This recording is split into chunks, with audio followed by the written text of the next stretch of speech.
የሙሐመድ ነፍስ በእጁ በሆነችው አላህ እምላለሁ ላ ተቁሙ الساعة ቂያማ እኮ አትቆምም ሐታ ይከልመ السباع الإنسان እንስሳዎች የሰው ልጅ ሳያናግሩት ቂያማ አትቆምም ማለት ነብዩ አለይሂ ሰላቱ ወሰላም የመጀመሪያ ጥሪያቸው መዲና ላይ ይዘው ሲነሱ ከመካ ወደ መዲና ሲሰደዱ መዲና ገጠር አካባቢ የሚኖር አንድ ፍየል ጠባቂ የተከሰተውን ክስተት ተርኮልናል።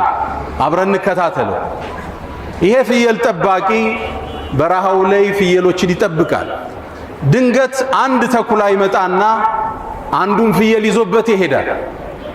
እረኛውም ሩጦ ይሄድና ከተኩላው አፍ ፍየሏን ይመነጭቃትና ይዞራል። ልክ ዞር ሲል ተኩላው ጅራቱን እየቆላ እንደ ሰው ተናገረ። አተንተዚዑ ሪዝቀን ሳካሁ ላሁ ኢለያ አላህ ወደኔ ያመጣውን ሲሳይ ካፌ ተመነጭቀዋለህ እንዲህ አለ። ገጠሬው ተገረመ፣ እረኛው ደነገጠ። እረኛው ምን አለ? እንዴት አንድ ተኩላ እንደ ሰው ልጅ ይናገራል ብሎ ደነገጠ። ከዛም ተኩላው ሌላ ቃል ደገመለት። ከዚህ የሚገርም ነገር ልንገርህ እንዲህ አለው። እረኛውም ጆሮውን ጣል አረገ። የትሪብ ውስጥ አለው መዲና ውስጥ አንድ ትልቅ ሰው አለ ሙሐመድ የሚባል ያለፈውን ታሪክ የሚመጣውን ይነግራችኋል አለው። ይሄ ገበሬን ታሪክ አያውቅም። ፍየሎችን ሰብስቦ ወደ መዲና ቀና። መዲናም እንደደረሰ አንድ ጥግ ላይ አስቀመጠና ፍየሎቹን ነብዩ ሰለላሁ ዐለይሂ ወሰለም ፈልጎ ወደ አገኛቸው። የተከሰተውን ክስተት ነገራቸው።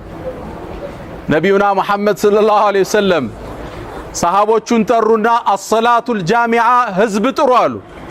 ህዝቡ ተጠራና መስጂዱ ሞላ። ከዛም ገጠሬውን ተነስና ያየውን ተናገር አሉት።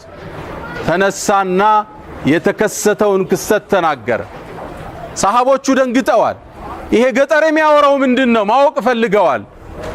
ነብዩም አለይሂ ሰላቱ ወሰላም ሰደቀ እውነት ብሏችኋል አሉ። ፈወለዚ ነፍሱ መሐመድን ቢየዲህ የሙሐመድ ነፍስ በእጁ በሆነችው አላህ እምላለሁ ላ ተቁሙ الساعة ቂያማ እኮ አትቆምም ሐታ ይከልመ السباع الإنسان እንስሳዎች የሰው ልጅ ሳያናግሩት ቂያማ አትቆምም ማለት። ይሄ ክስተት ለወደፊት ይመጣል አሉ ነብዩ አለይሂ ሰላቱ ወሰላም።